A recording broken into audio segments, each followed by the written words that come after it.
is our fifth show for this season. We've got a couple more to go through the end of May.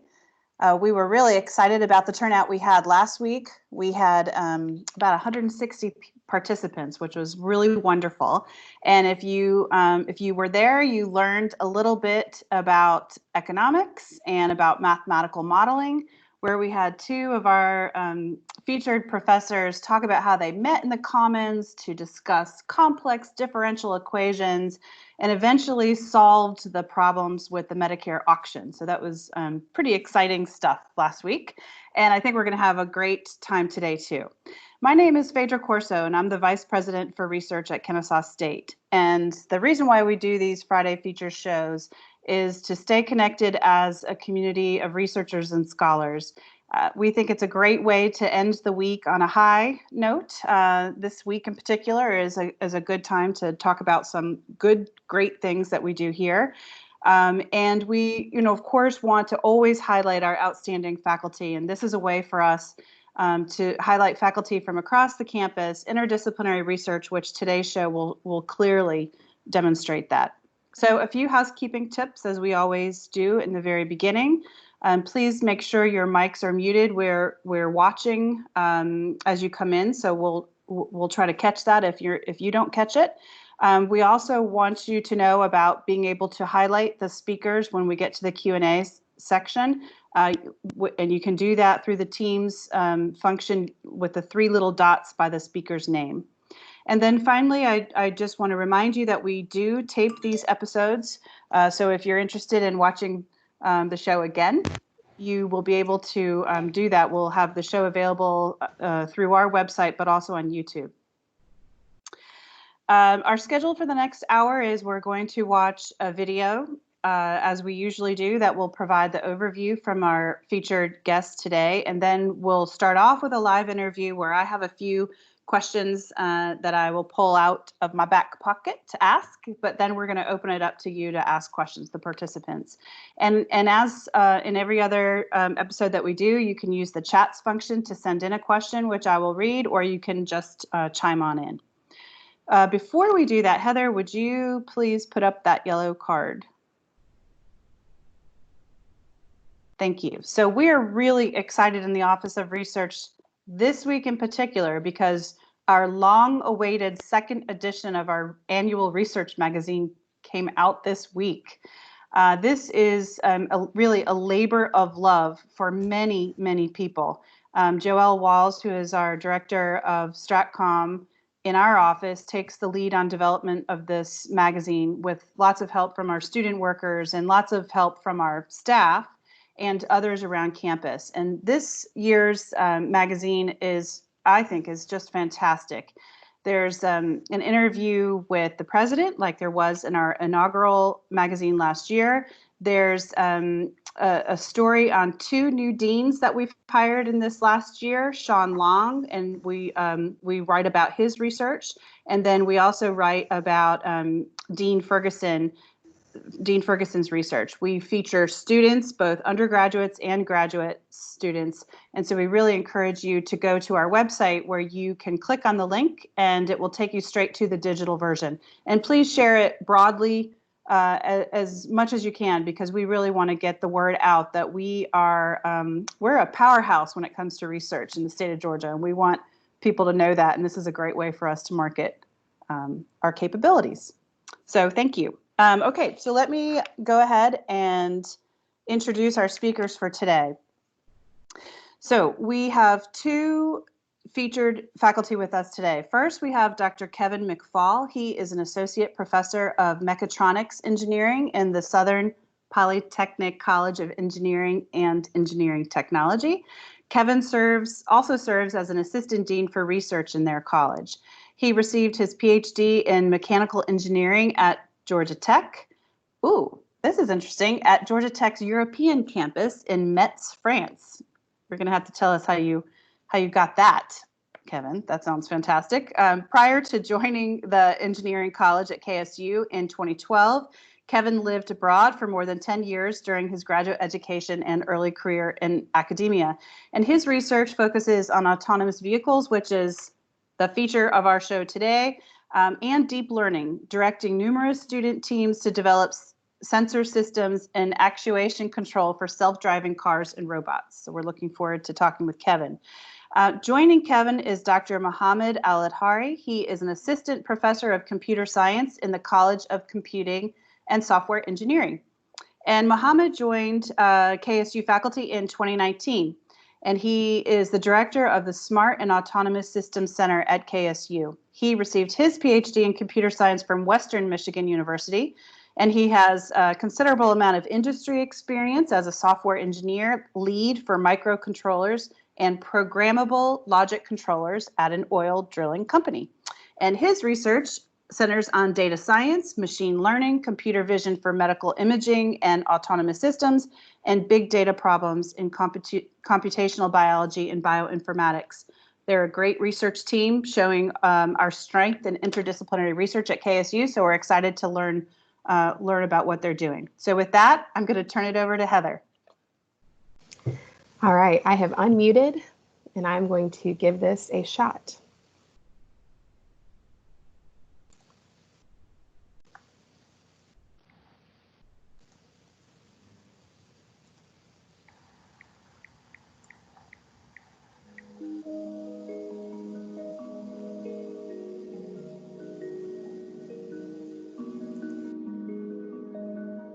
I had been working in machine learning and AI, that's artificial intelligence, for quite a while before I got into autonomous vehicles, or AVs for short. My PhD dissertation was very esoteric, applying machine learning to solve differential equations. But now, in the mechatronics engineering department in the Southern Polytechnic College of Engineering and Engineering Technology, my research is practically focused, applying machine learning to robotic systems. I've always been intrigued to build AI that can mimic human behavior, and AVs struck me as an application with the potential to change our way of life dramatically. I had no idea really of what I wanted to do when I grew up. As I was approaching adulthood, I started taking up complex challenges and realized I loved solving math and science problems. And as a young software engineer, I wanted to change the world.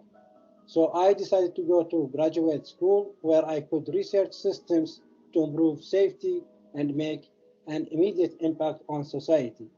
Now, as a professor in the College of Computing and Software Engineering, I have the freedom to think beyond everyday ideas and envision the innovations that can be achieved through autonomous vehicle technology. Both mechatronics engineers and computer scientists work on robotic systems. Mechatronics focuses more on mechanical and electrical physical components, while computing focuses more on software design and implementing artificial intelligence.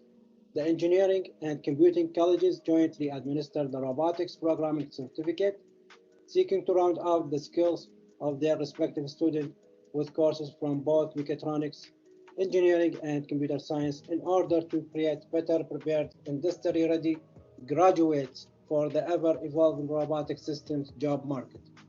So when I began working at Kansas State University in 2019, I heard about the robotics programming certificate and the work Kevin McFall was doing. I approached him as the best collaborator to work with on robotics and smart vehicles, which fortunately happened after meeting and discussing the potential collaboration in the area of autonomous vehicles. And just like the certificate, we both bring autonomous vehicle experience to the table, but from different perspectives, forming a team more integrally prepared to tackle autonomous vehicle design. All robotic systems involve the sense, think, act paradigm, where information is gathered from the surroundings, decisions are made based on that information, and actions are taken in the real world. Something as simple as a clothes dryer can be considered a sense, think, act robotic system. A humidity sensor triggers the tumbler and heater to run until the clothes are sensed to be dry. Well, and of course, AVs are robotic systems as well. Their sensor suite perceives the surroundings, their computing systems plan a safe path to a destination or waypoint, and then the appropriate steering, acceleration, and braking signals are controlled to follow that path.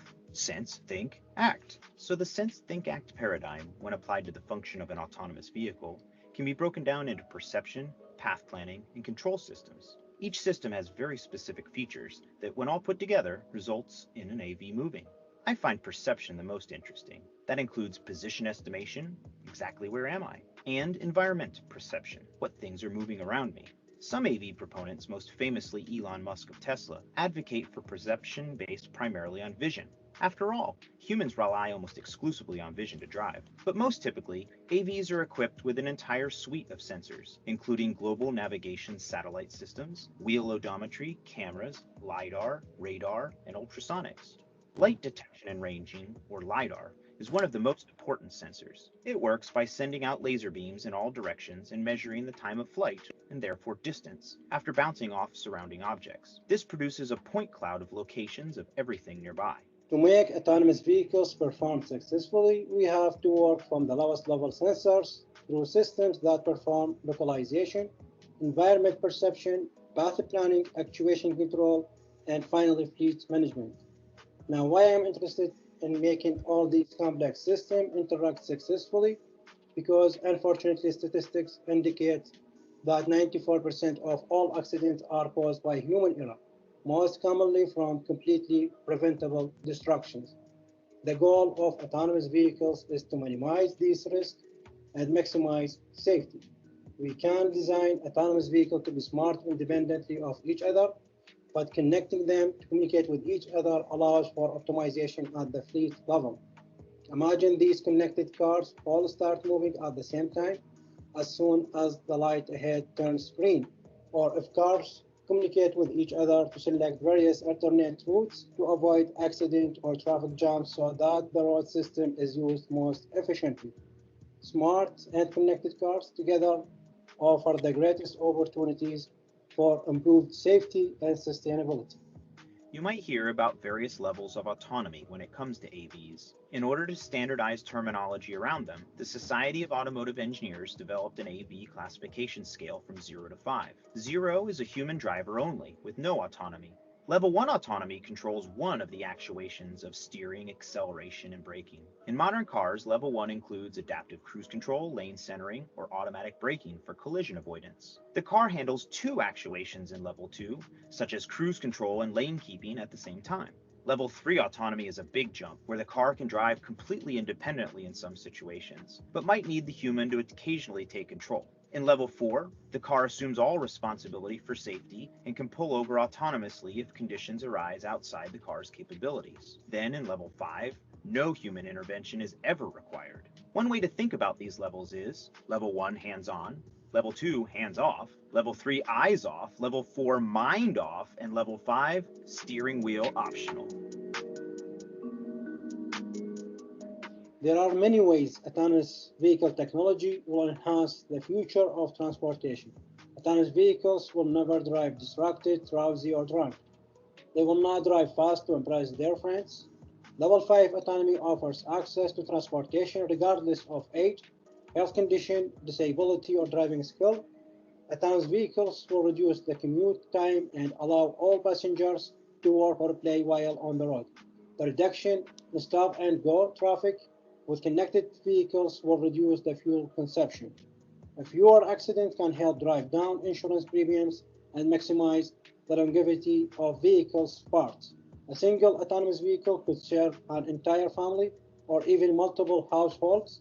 The potential benefits of autonomous vehicles are great and numerous, spanning safety, mobility, sustainability, convenience, and cost. While Mohammed and I work with the latest advances in AV technology and machine learning, I think the most significant impact of my research lies with my students. I've had over 70 undergraduate students work in my lab over the last 5 years. Some work on senior design projects, some take directed research courses, and many are unpaid interns who just want a chance to learn about this technology to make them more competitive for employment. A recent search on Glassdoor.com revealed 345 job openings for AV engineers in Santa Clara, California alone. Our current externally funded project is from auto parts supplier Denso North America Foundation. The entire goal of their grant program is to build a pipeline of undergraduates ready to work in the automotive industry. We have 6 teams of students working on this project to develop training materials related to AV perception systems. These training materials and the hardware necessary to test them will be housed in the newly opened engineering makerspace. Through this initiative, any interested student can learn about this technology and build custom projects with the makerspace equipment. but there is still a lot of work to do to get level 5 autonomy. There are many ways that autonomous systems can fail and many unusual conditions that cannot be predicted ahead of time. Handling these edge cases in a safety critical environment depends on combining the fundamentals of robotics, kinematics, computer vision, machine learning, and controls. By bringing engineering and computing together, we can tackle these problems and teach the technology to our students who will become the innovators and change makers of the future.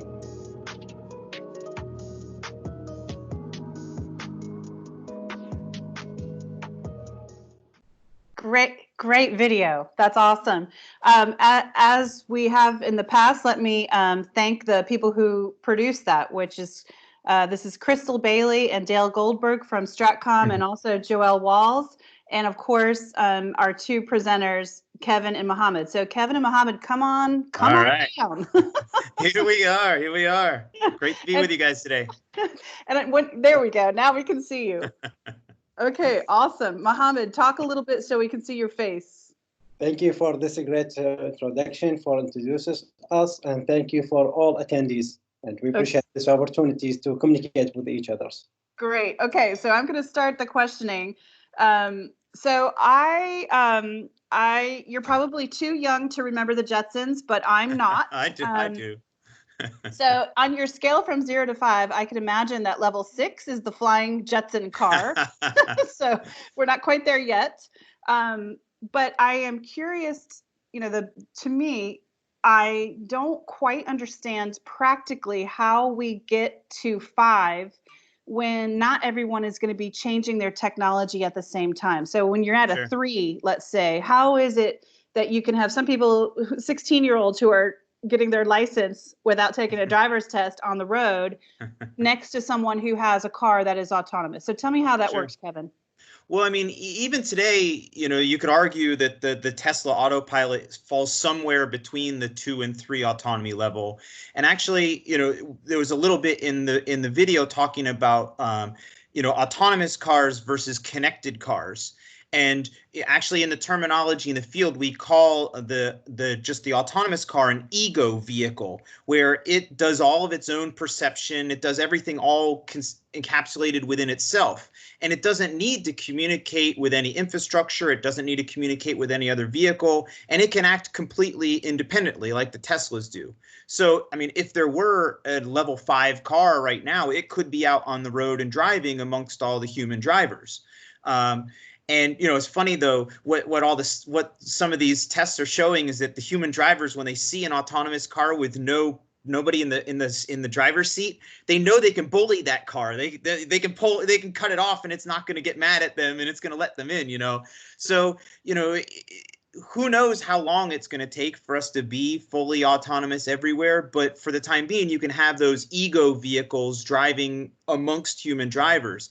Of course, once we get everything connected and we can be managing things at the fleet level, that's when there might not be any human drivers. But that's quite a long ways off. And in the meantime, there can be a interspersing of both, human and autonomous driving. So fun fact, the Jetsons, sorry, I'm on the Jetsons theme. I'm a nerd.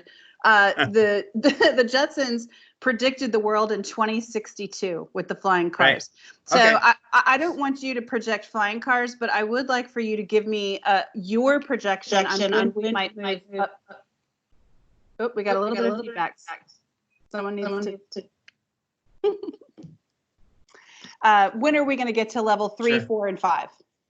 Well, I mean, I will say that all the stuff that was doing for autonomous vehicles is happening right now in parallel with flying cars and taxis too. So that's a whole nother story. So that's coming too. And 2065 is probably not too far off for a flying autonomous taxi.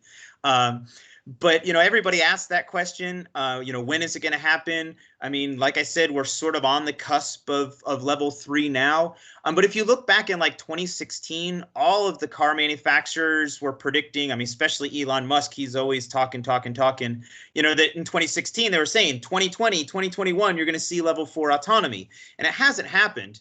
And pretty much what's happened is that all the car companies, they were very much, we're the cutting edge, we're trying to be first. And as they're getting closer to it actually happening, they're shifting more into a safety first situation rather than a cutting edge first. So, you know, everyone asked me that question. My response is, you know, my youngest daughter, she's 3 years old, and when she sits down to take the driving test, it will be different than what it is today. I don't know exactly what it'll be, but it'll be different. You know, most of the leading people, they say, you know, in less than 10 years, if you're in a major city, you can probably call an Uber or a car hailing, and it will be an autonomous car that comes within 10 years. So there will be definite, you know, impact in not too long. Good. Yeah, Okay, so this is there's some more statistics about this prediction regarding to your question. So the statistics predicted by 2025, we will see first generation autonomously working on the road, but that's not the level 5. So they will start with level 3. So far, we are on level 2.5. All the technology, all the enabled technology for the sensors that we have so far, capability to run 2.5 level, which is partially from the machine, other part from the human driver.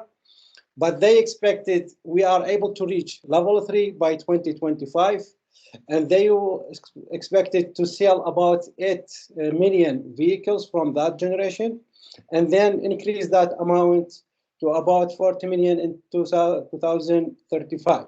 So every 10 years, starting from 2025, they will improve this capability of the level in terms of the autonomously moving these vehicles. okay. Well, let me follow up then with safety, which you talk about in the video a little bit, but there was the incident that happened in Arizona. I think it was Arizona. And to me, the you know, it was a horrible thing that happened. But I worried that it would set back the industry because of what happened. So can you speak to that? Like what? Sure. Yeah. So you're right that the industry is very worried about, you know, having bad press. You know, and that situation where the Uber hit the passenger that was jaywalking at night in front of them, you know, that was an unforced error. You know, the perception systems actually detected that person well in advance of hitting them, and actually the systems that would have avoided the collision were turned off at the time. And the human driver that was supposed to be monitoring was on their phone at the time. So, you know, that was just a poorly managed situation. There's really no excuse for that one. We don't really know. I mean, obviously, we want these systems to be more, you know, more safe than humans. But, you know, we don't have enough statistics yet. I mean, even Waymo, you know, that's the division of Google that is the most advanced. They've driven 20 million miles of autonomous, you know, fully autonomous driving. And humans have about every 100 million miles driven is a fatal accident. So we don't even have 100 million total miles driven of all of the self-driving cars, you know, and that's the point where there's one single human, you know, human fatality. So, I mean, that's part of the reason why things are slowing down is because people are starting to be worried, hey, we're actually about to put this in real cars and we're not going to rush this. And, you know, so the regulations are going to prevent that, and they're just putting a little bit of the brakes on it just to make sure that it's ready when it does launch. Mm-hmm. I'm going to switch gears and talk about students. In the video, I love that you said you work with over 70 students. That's fantastic. Yeah. So Mohammed, how about you? You're in computer science. Do you have students that work with you as part of your team? Yes, actually, because I provide a special topic on autonomous vehicle last semester, which is fall 2019. And I have some project from that one. But since the autonomous vehicle connected heavily with machine learning and computer vision classes that I'm teaching over each semesters, so I'm involving my students from machine learning and computer vision classes to work on a project of autonomous vehicles. So beside my special topic on autonomous vehicle last semester, with this semester, we are able to solve some problems. Actually, we just submitted 4 papers so far I'm sorry. And we are preparing to submit hopefully 3 more papers by end of the summer, coming summer. So all of these publications just for autonomous vehicle. Besides, I have other project which is biomedical images. So these connected with computer vision techniques. And so for the publications, you have students on as co-authors? Definitely, all my work with my students. Yep, that's great. That's great. Yeah, I have, I think, 15 papers where the students are actually the lead corresponding author even. So, you know, we really want them to take the lead when they can. That's great. So this might be a naive question. Sorry, this is not my field. What is the difference between autonomous vehicles and the term smart vehicle? Oh, this is a good question. Actually, there is a difference, big difference between them. Like if I can say, ask you, what's the difference between your regular cell phone or smartphone? So with the smart, that doesn't mean the device can make its own decision. With autonomous system, the system should be able to make its own decision, which is this is part of artificial intelligence, rely on multiple topics, machine learning, deep learning, computer vision, fuzzy logic, genetic algorithm, all of these belong to artificial intelligence. So that receive the sensor data and do data analysis and then make action. So we are enabling the machine to make this own action or decision based on the data that receive like experience, like a human. While the smarts enable to activate specific features, but still the device cannot make its own decision. Still needs some support from outside. So this is the difference between smart and autonomous. Autonomous works, if I can say, similar to a human, to receive the data, analyze this data, and then make a decision. The smart receive the data and activate one specific features, but still that feature required interaction from the outside, like human or other devices. So the little tiny car that was in the video, the super cute little car, is that an AV or is it a smart car? Smart cars. Those are smart cars. Yeah, so the entire world now, we don't have fully autonomous vehicle, even with way more others, because we still limited in terms of hardware, which is sensors, as well with the computation resources like CPU, hard drive, memory, or other stuff. Because 1 second of one sensor that could, with this autonomous vehicle, generate 3 gigabytes every 1 second, which is a LiDAR. So you can imagine we are equipped more than 20 different sensors, ultrasonic cameras, and other sensors. And all of these need to be processed at the real time to avoid these obstacles in the way of those vehicles. Yep. So we still limited in terms of computation, but we are doing part by part or section by section, like problem by problem. Mm-hmm. So far, as I said, we are able to enable these vehicles to move autonomously, but will not work in all environments, in all situations. Got it. Specific situations. Yep, got it. Thank you, Mohammed. So where did the little car come from? How did you get it, Kevin? Well, the little one on the blue background? Yes. That one was Mohammed. You can tell him about that one, Mohammed. Is it the one that says "We Go"? Oh, you mean that? Are you talking the little RC car or the like the smart car one? The one behind me, this one here. Last one, yeah, We Go. Yeah, this guy. Okay, gotcha. That one, actually, WeGo is a local car manufacturer. That car, it was, you know, they were working to get electric vehicles, and they manufactured it, and then they're looking to get more into the autonomous stuff. And they saw some of the work that my students had done in the Kia, actually, some of the footage that we showed. And they were like, wow, you guys are doing autonomous stuff. So they loaned us that car for a semester, and our students took it from a standard car and retrofitted it to be able to control everything by a computer. And they had it driving around the parking deck without anybody inside of it. And that happened in a 4-month period. And WeGo is just blown away that our students, you know, in a 4-month period, these undergrads could do that. And so we had several projects that we ran with them, and at the end of that, they donated it to us, and now we have that as one of our research infrastructures. So it's great. That's awesome. We've got lots of questions that are coming in. So Let's see. So I think this is a wonderful question. When do you think political jurisdictions will start developing connected roadways and traffic systems to link with smart cars? Right. And that's that's a really, really important piece, because that's when we're really going to be able to get the most benefits, when all the cars can communicate together. And that's not so much my field, but it's already going on. There's already a connected corridor here in Atlanta. Tampa has done a lot of stuff for many years there. And we've got faculty here at KSU that are doing that. Billy Kihei in computer engineering is doing a lot of they call it V2X, vehicle to everything communication. We even have civil engineering faculty, Parth Bavsar, and some other folks that are really working on the infrastructure. So, I work on sort of the sensors and the actuation control, but there's a whole nother field going on of this smart infrastructure and communicating and connected vehicles. And that's happening all in parallel. And there's already a lot of test beds all throughout the country, working on that problem. Can the Congress vote a law allowing AV makers to be sued? That goes back to the safety. I would expect so. I mean, when something goes wrong, somebody has to, be responsible for it. And, that's a lot of the questions, big questions that, we all have, and we don't know how it's going to be. It's sort of an unknown.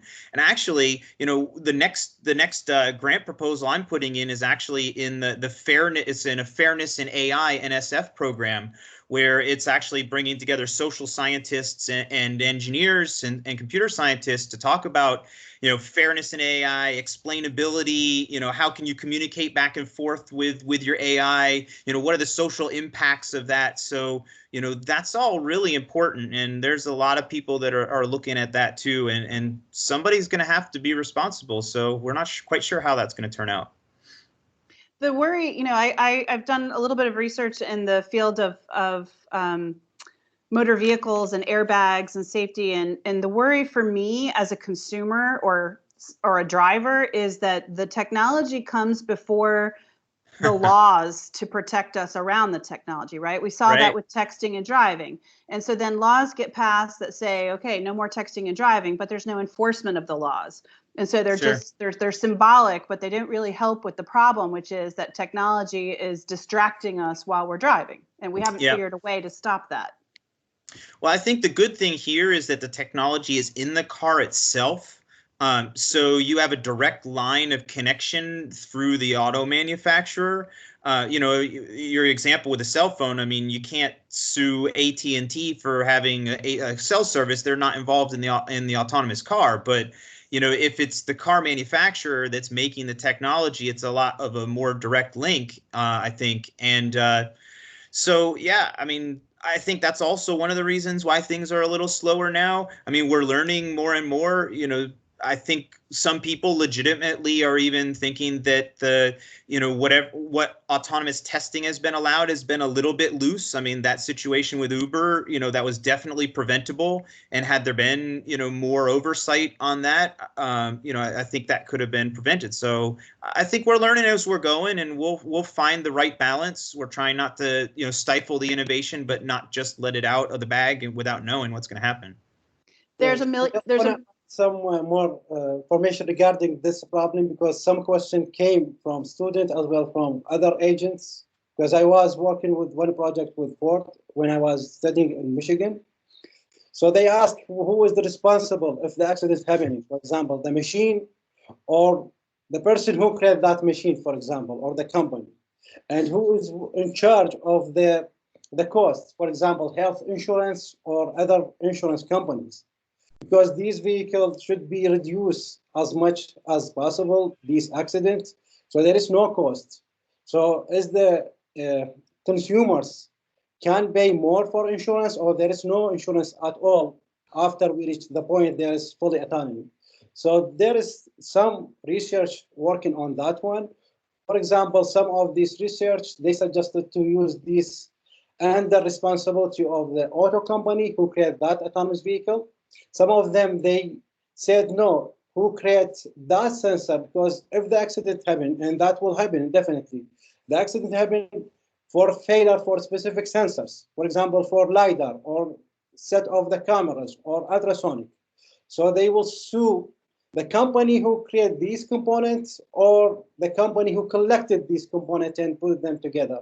So Sure. there are some suggestions about these ones, as well as I said, for the insurance and the hospitals and other related components. Yeah. So Kevin said there are multiple levels of this related work to autonomous vehicle. Okay, there's seriously, there's like 10 fantastic questions that have come in through chat. So I'm just going to just start pinging some of them. So this one comes in from Allie. Is there truly a priority, I can't say the word, it's Friday. Is there a priority for the pedestrian or for the occupant? I had to rephrase it so I could say it. Yeah. Yeah, I love that one. You know, that's the biggest question. You know, what decisions is the car going to make about who to prioritize? And so, you know, the first piece is it's easy to try and, you know, think about the car as a human and you know, think about it the way that we make decisions. And it really does, you know, the Sense Think Act doesn't really work that way. Now, I mean, there are situations where, you know, you have some sort of a cost function and you have to put different weights on different pieces. And so, yeah, I mean, there is a little bit of a tuning there of who's going to get prioritized. I think, you know, the cop-out answer to that is there's not going to need to be a priority because the self-driving car is going to be able to protect both of them and not have to choose. So, you know, that's maybe the easiest way to answer that one. But you know, it's not, these autonomous systems are not like making these calculations. Well, if I do this, that person's going to die. Or if I do this, that person's going to die. You know, it's different. It's not as black and white in the way that the Sense Think Act works. So it's complicated. But like I say, hopefully we'll just reduce it down to close to zero. All right, this is a good question. How easy is it for the technology to be hacked? Given the fact that you said it took your students 4 months to completely redo that car, my worry is that it could be hacked pretty easily. What do you think? Well, I'm going to shift this over to Mohammed because I know he does some work in this area. But just one comment I'll make is that, you know, one of my students, his job, he works for an auto parts manufacturer, and he spends his entire day trying to find vulnerabilities in the car systems, and so that then once they find the vulnerabilities, then his company can sell products to the car companies to be able to prevent them. So it's a very active area, and I think, Mohammed, you've done some work in this area, haven't you? So maybe you can answer that. Yeah, actually, I created a platform or infrastructure for the securing autonomous vehicles. So these required multiple components. So since we are talking about wireless connection, the future of autonomous vehicles should be communicate each other, so not only it's drive by its own, but communicate like a human. So when two vehicles move at the same time or multiple vehicles surrounding me, they communicate without our awareness as a users, because we will not be driver anymore with autonomous vehicle. We just sit in the vehicles. So the vehicle will communicate each other wirelessly. So that's possible to be hacked. But there are some techniques to reduce the hackers. Since we are talking about wireless communication, so there is no absolute good solution for the security.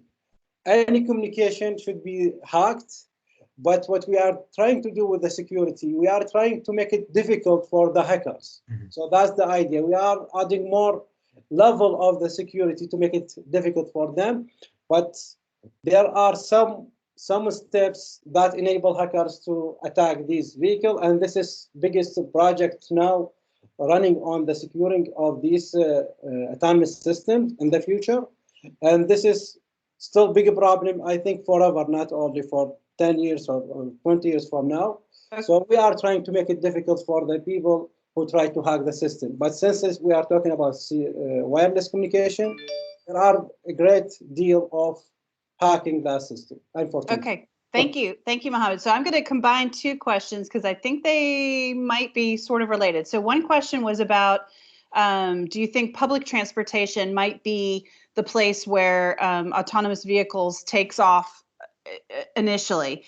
And then there's another question that says, do you think freight and distribution companies will be the first to adopt AV? So I think those could be combined. I totally agree. I think those are both of the one of the first places going to start. I'll give a shout out to Bill DeYoung. He's been gotten a grant from GDOT to do buses, to be semi-autonomous and autonomous buses. And the reason that those and the trucking routes are going to be some of the ones that are going to be the first to get converted to autonomous is because they go the same route and they're on the same roads all the time. And that actually is a lot easier for a self-driving car if it always knows where it's going and it's limited in the amount of different environments that it will see. It's a lot easier to make that safer. So, getting a bus to travel the same route, to have the same, trucking route between, Birmingham and Atlanta. So absolutely, those are I think, those people that wrote those questions know what they're talking about, because that's definitely where we're going to start seeing things happening. There are more questions coming in than I can possibly read, but if you want to go back, there's one from Billy that's so complex, I'm not even sure I can say the words. So I'm going to let you answer that one offline. But Okay. let's open it up to any participants who want to ask a question live. Yeah, I ask a question. Hi, this is Hi Ho. Yeah, this is very relatable. A couple months ago, I went to Tesla to test drive the car, and it was my first time. They say, okay, now let go of the steering wheel and let go of the accelerator. I was ventilating. Yeah, right. Breathtaking, but it's awesome technology. Yes. So I guess I want to ask a question to you, Kevin, regarding control system. The control system internal to autonomous car. Mm-hmm. You got to make it advanced while super safe. It can't make an error, right? Because human lives are depending on it. So what kind of control system and combined with machine learning are involved in a typical autonomous car? I mean, the most common ones are take the vehicle kinematics and dynamics into account. So something like a model predictive controller, where you sort of consider, if I turn, if I have the wheel turn this amount, what is the likely path that it's going to go, and you test all of the different possible ways that it can be, and then you use the kinematics of where you might end up, depending on that control, to figure out, which has the lowest cost function for, whatever you're trying to minimize. But that, also taking into account the dynamics of the car too, in terms of, if you do something in simulation, it's going to be totally different than if you do it in the real world. You've got the inertia of the car, and so these control systems really take into account not just the feedback that they're getting from their sensors, but also the model of kinematics and dynamics of the vehicle. Because you're right, there's very little room for error. I mean, I always think about it too, whenever I'm driving and I'm like driving down the middle lane, I mean, just 2 feet to the left and I'm dead, and it's like there's not much. So you have to be really careful. And, I can relate to, the first time I sat in my own programmed AV that I had written every line of code for, and you press go and it's like, all right, what's going to happen now? It is a little disconcerting, but there's a lot of work going into these. And let me say, that's how I feel getting into a car with a 16-year-old who has just gotten their driver's license. Right. Let's just be clear about that. Yeah, sure. Human or autonomous, it can be scary either way. Other questions, live questions? Yeah, this is Ian Ferguson. I have a quick question. I've done a lot of work with DARPA, and DARPA had its Urban Challenge and its autonomous vehicle program, which was kind of centered around the middle of the last decade, 2005 or so. What I'm interested to know is, how far did they get there in terms of level 3, 4, 5 or whatever, and really how much of that technology, if you do know that, has transferred to what we're currently trying to commercialize or do at this time? Well, I will say that the DARPA Grand Challenges, both the first one they did out in the desert and then the urban one, those challenges created the autonomous vehicle industry. It was because of those that the autonomous vehicle industry got started. Sebastian Thrun from the Stanford team, he went on to run a lot of these self-driving car companies. So it absolutely was the impetus. It's interesting. I'm putting together a student team for this Indianapolis Autonomous Challenge, and they're saying that they're trying to revive that spirit of the DARPA Grand Challenge. They're putting together $1 million prize again to do autonomous racing on the Indianapolis 500 Speedway. So they're trying to push ahead and do things at 150 miles an hour, racing autonomous. That's their goal. So we're working together, put together a team to be part of that challenge. So you're absolutely right that really the technology there that developed, that was the seed for everything we're seeing now today. Great. Nice. Other Thank questions? You. Thanks, Ian. Other questions? This is Bill Bailey, and I have a question from a sort of different perspective, and it's not intended to put you guys on the spot, but go for it. It will to a certain extent. So I have a long history in manufacturing, and of course, manufacturing employment in this country has dropped precipitously, and to a large part, that's because of technology. Now, a lot of people who would have had good middle-class jobs in the auto industry are now driving buses or driving Ubers, Yep. and now they're going to get Yep. displaced by more technology. I'm just curious what your thoughts are about the societal impacts. I'm with you. And, I love the technology. It's so exciting, but, yeah, people's lives are impacted. And actually this NSF proposal that I'm putting in, I'm working with sociologists, and that's their big question is the impact that it will have, farther down the line of what's going to happen. And we're trying to find a way to include those aspects into the development of the technology itself. So there's some sort of feedback from, what happens, what might happen potentially in society, and how do we be able to judge and see what's going to happen, and how can that inform the actual development of the technology? How can the technology itself take that into account? So the NSF actually is funding quite a lot of money, in that area, and yeah, I think it's a very open question, and it's an important one, and we need to keep that in mind as we develop the technology. So I definitely hear you on that one. Well, thanks, Kevin. I appreciate your thoughtful response on that. I certainly don't have any answers to those questions, but it's something we need to consider. For sure.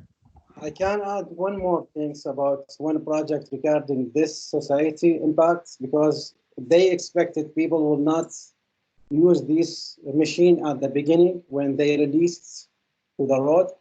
So that's normal as any new project, specifically with artificial intelligence, people will hesitate to use those technology. So one of the projects that I'm using now for using virtual reality to measure these response time and acceptance rate for the user based on the volunteer individuals using virtually environment as autonomous vehicle, how they react.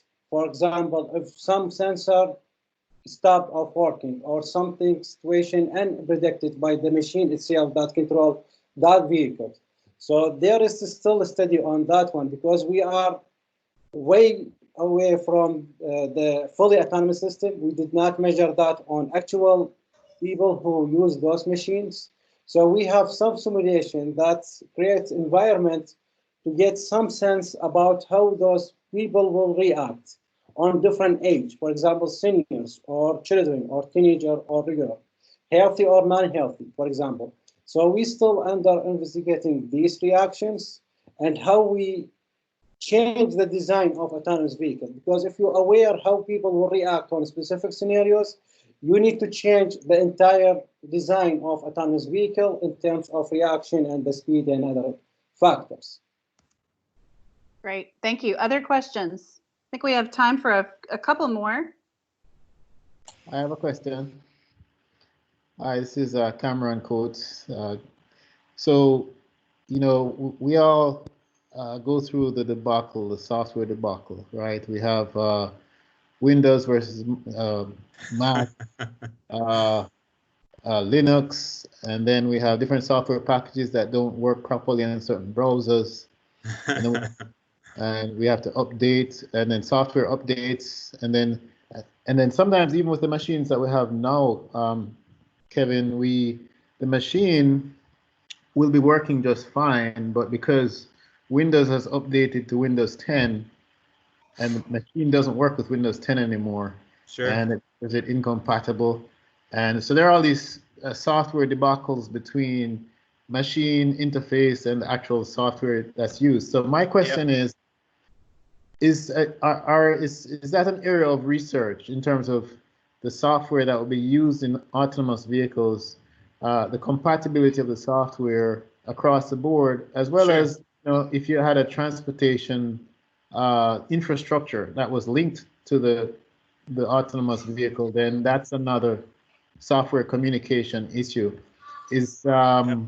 So are the software packages completely independent, or are they tied into existing operating systems and software, other software? Yeah, I'm not really sure, because I think a lot of the car companies themselves are doing that in a proprietary way. So I haven't run into that myself. But what I do know is that, you know, the standards and the regulations are, I'm hoping, will take care of a lot of that. You know, sort of like, you know, with the airline industry, where, you know, if you change one line of code, you know, you have to, you know, check, you know, test and do the test through the entire system. And, you know, to some extent, you know, the car industry is starting to have that type of strict regulation as things become more and more software related. So my hope and expectation is that the regulations will, you know, ensure that there has to be significant testing anytime you make a change to that. I don't know, Mohammed, do you know anything more about that? Because that's sort of not in my wheelhouse so much. Yeah, actually, this is a good question. So the all stack of coding is still the same. All of these coding rely on Unix systems. So whatever we are coding in one single language, if I can say that. For example, one problem of autonomous vehicle, we need to write about 5 million line of code. So this is different issue with the coding itself, like autopilot for aircraft.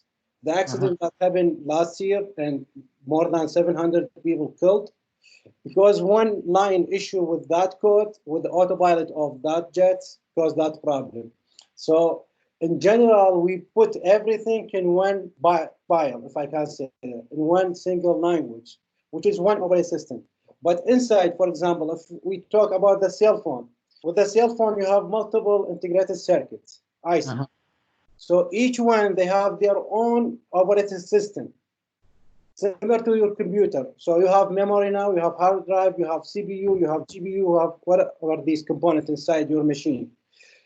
Those not generated from the same manufacturer. These collected from multiple manufacturers and connecting them and let them work on the same way.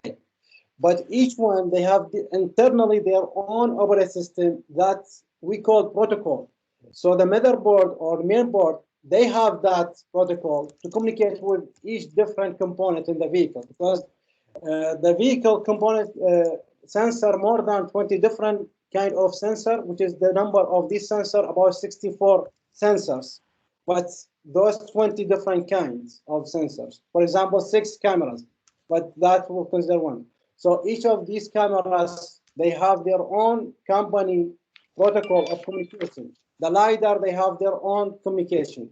But the main board who control all of these sensors, they know how to communicate with all of these and then deliver the data to the process and then make the action. So based on your question, yes, all of these, they use the single format of coding, one format of coding.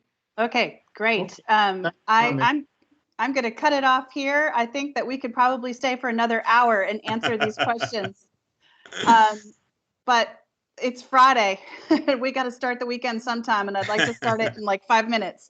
So I just want to thank you both. Thank you, thank you, thank you. I know it takes a lot of effort to pull this together in a week or less than a week, and so I really appreciate your time. It was a lot of fun. I also want to thank all the participants, and just to give you a teaser for what we're doing next week. So next week, we are going to be featuring a faculty member from the College of the Arts. For those of you who've not met Philip Kiernan, he's really wonderful and does some very exciting research in the area of art history. And he's going to be talking about some of the research that he's doing with, oops, mute your mics, somebody. He's going to be talking about research that he's doing with KSU students on 2 archaeological digs of ancient Roman temples in Germany. Good God, that sounds exciting, right? So with that, we say thank you to our participants and to our featured faculty today. From the Office of Research, we wish you happiness, health, safety, a fantastic weekend, and we'll see you next week. Thank you. Thank you.